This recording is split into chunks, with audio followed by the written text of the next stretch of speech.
Welcome to the very first episode of Severe Level Analysis, an ongoing series where I play, deconstruct, and analyze your Super Mario Maker levels. My goal in this series is to provide helpful feedback that makes your levels more enjoyable for others to play. Whether you are a hobbyist that only designs levels for fun, or an ambitious developer who wants to be a professional level designer. See the description for links to see my two-part mini-series on severe level design if you haven't already, since this episode will reference level design principles I discuss in that video. Alright, let's get going.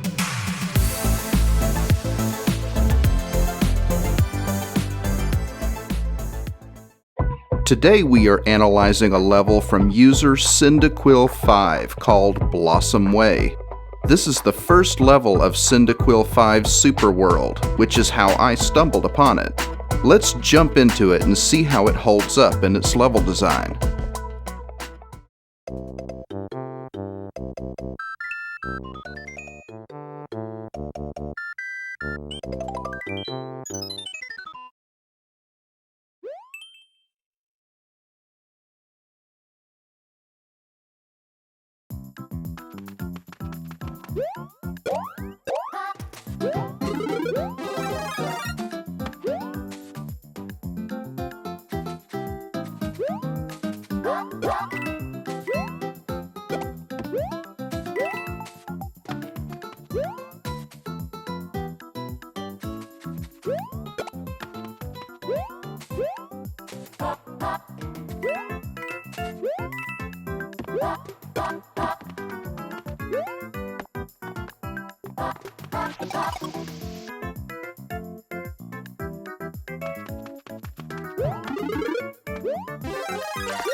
Oh yeah, Mario time!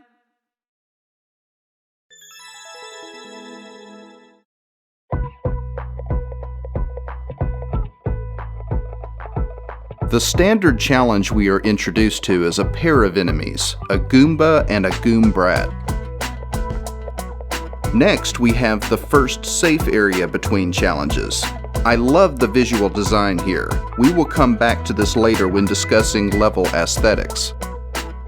Next, we have an expansion on the standard challenge by adding another Goomba into the mix. We also have a couple of ledges with coins that can be used as safe areas. There is a light punctuating challenge here. Although it is easy to avoid, this bottomless pit serves as our punctuating challenge of the cadence. Here's the next dedicated safe area with that cute plant-like design. Now here's an interesting evolution on the standard challenge. It's a pipe with Goombas dropping out of it. Although this still qualifies as an evolution on the standard challenge, I have one big problem with it I'll discuss when we talk about level difficulty. We now have a big evolution on the last challenge, adding a Goombrat and 2 Paragoombas to the mix. I think this evolution is too heavy, especially for the first level of a super world. There should have been only one Paragoomba, or preferably I would have liked to not see the Goombrat on the only accessible safe area amongst this dangerous situation. Yes, there are a couple of safe areas with coins up here, but you have to overcome the Goombrat in order to get to these safe areas. I think there is just too much going on in this evolution for a first level of a superworld.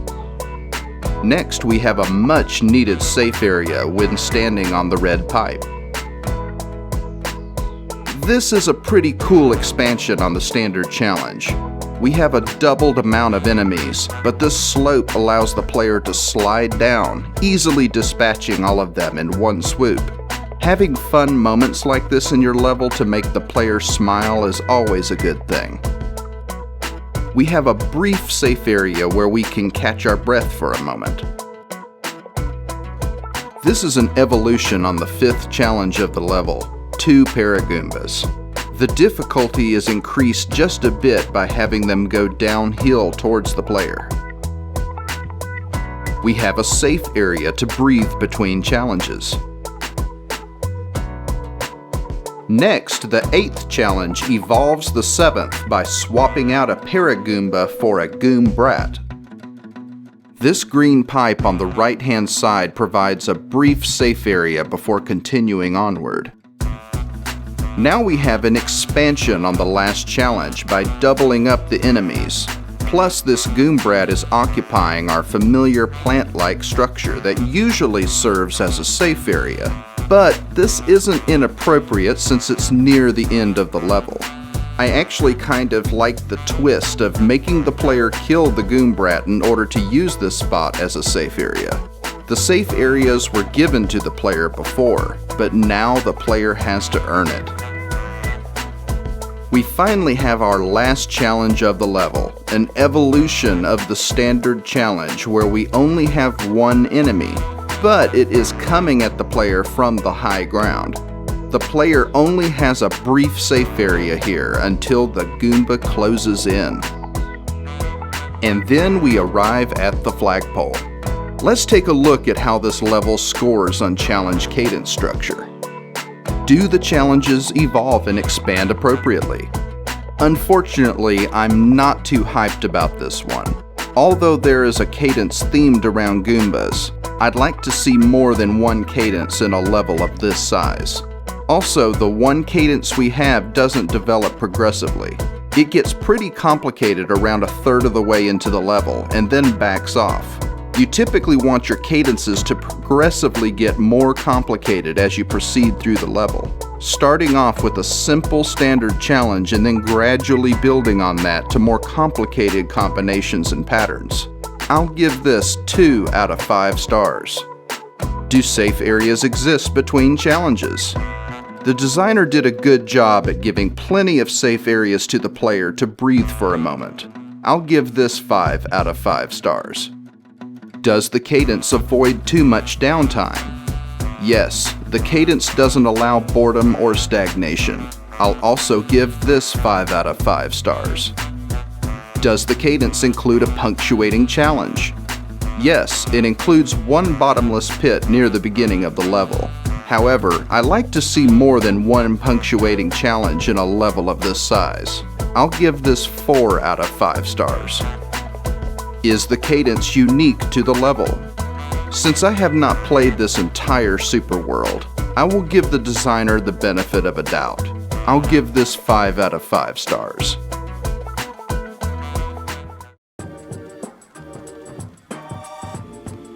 This level is very straightforward. Like most Mario levels, you are to simply travel to the right until you reach the goal. There's not much to comment on here. Is the player's goal clear and obvious? Yes, simply move to the right. I'll give this 5 out of 5 stars.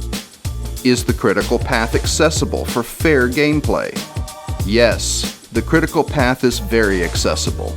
I'll give this 5 out of 5 stars. Does the level avoid inappropriate leaps of faith? Yes, there are no leaps of faith here. I'll also give this 5 out of 5 stars.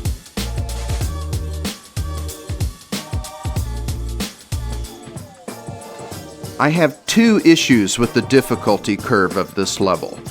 First, this inverted pipe pumps out Goombas continuously. The issue is that there's no warning that this is going to happen. Players who are cruising through the level can easily get trolled by surprise, and I consider that a gotcha moment. The better way to handle this is to first introduce the player to pipes producing Goombas in a non-threatening situation, so the player has a chance to see what it does and can be put on notice to watch out for them in the future. The second issue I have is this very next section where there are 3 enemies piled up with another inverted pipe producing Goombas. This is too big of a leap in difficulty too soon in the level. The difficulty would be more appropriate if you got rid of the pair of Goombas here. The inverted pipe still produces Goombas that fall to the ground, so the player would have already had an appropriate challenge considering the Goombrat on this ledge above.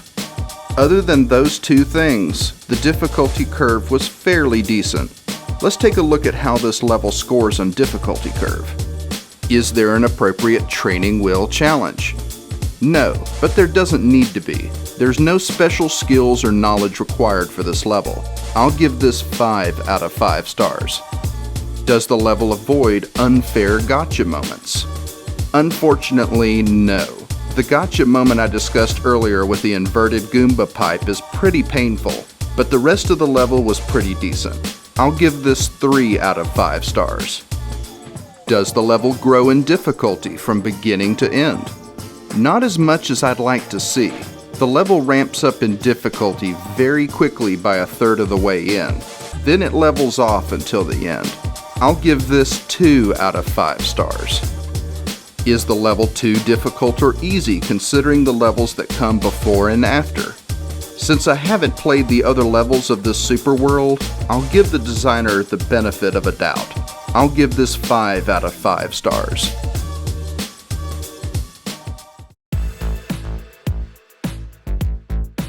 Unfortunately, there are no checkpoints in this level.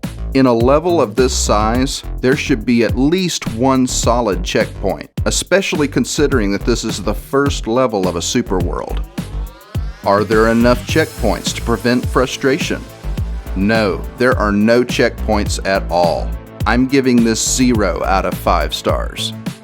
Are checkpoints accessible and placed in appropriate intervals?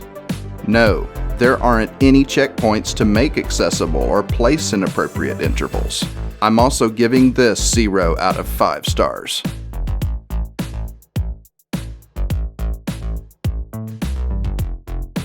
Level area usage is done well in this level. No significant non-functional space is present, and the level is large enough to be satisfying to complete. The coins and power-ups are balanced, not too much and not too little.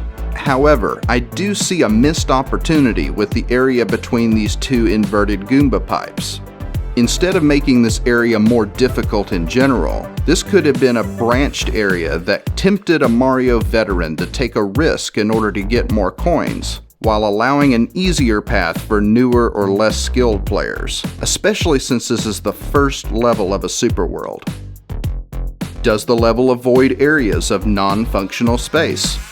There is no significant non-functional space in this level. Every inch of the level is populated with functional purpose. I'm giving this 5 out of 5 stars. Is the level large enough to be satisfying to complete? Yes, the main portion of gameplay spans across the entire usable space of a Mario Maker level. I'm giving this 5 out of 5 stars. Does the level avoid too much reward for too little effort? Yes, the level is well balanced in this regard. There are coins and power-ups throughout, but never too much. It feels just about right. I'm also giving this 5 out of 5 stars. Does the level offer options between easier and harder routes with appropriate rewards for risky choices? Not really. This is the very first level of a super world, so I'm going to go easy on this one. But I do see the missed opportunity with the area between the 2 inverted Goomba pipes. I'm giving this 4 out of 5 stars.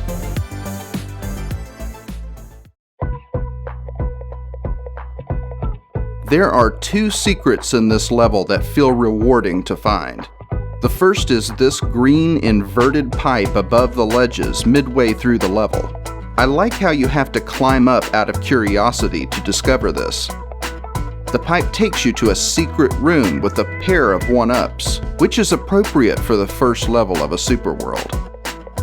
I also like how when you exit through the red pipe, you come out here where the pipe is effectively made exit only due to being underneath this ledge that you cannot fall down through. The second secret is just above here where you can use the propeller power-up to fly upward and get additional coins. It's a smaller reward for a smaller effort, so it feels quite balanced. This is very cool stuff. My only gripe about this level when it comes to secret placement is that there is no reward for getting on top of this horizontal red pipe in the sky, especially since you have to backtrack after obtaining the propeller power-up to get up here. That was a rather disappointing moment. The designer could have put a 1-up, extra coins, or something up here to recognize the player's achievement. Do secrets exist that reward players for exploration? Yes, there are 2 secrets in this level that feel rewarding to find. I'll give this 5 out of 5 stars. Do the secrets appropriately reward players? Yes, the first secret rewards the player with 2 1-ups, while the second gives extra coins. These rewards feel very appropriate for the level. I'll also give this 5 out of 5 stars. Do all areas of the level that spark curiosity reward the player appropriately? No. The one area that sparked curiosity that disappointed me was on top of the horizontal red pipe in the sky. I'll give this 3 out of 5 stars.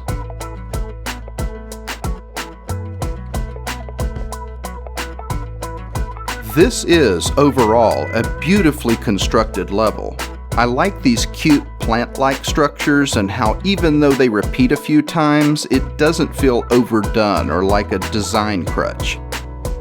I also love the extra touches like this stuff hanging from the horizontal red pipe and the green ledge bottoms that are present in the secret 1-up room. These visual touches are irrelevant to the gameplay, but their presence adds to the visual atmosphere of the level without being jarring or distracting. Are the level's aesthetics pleasing to the eye? Yes, the level is beautifully constructed. I like the plant structures and stuff hanging around the level. This gets 5 out of 5 stars. Do the aesthetics avoid jarring or distracting elements? Yes, the level avoids any visual distractions. This also gets 5 out of 5 stars.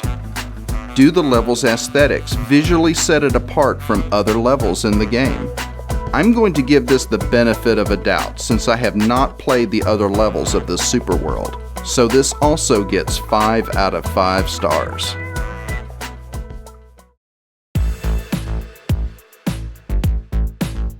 So how does this level score when we tally up all of the earned stars out of the possible stars that can be earned?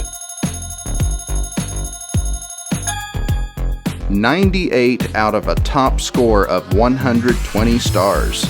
Cyndaquil 5 receives a severe score of 81.6% for Blossom Way. The severe grade is B-.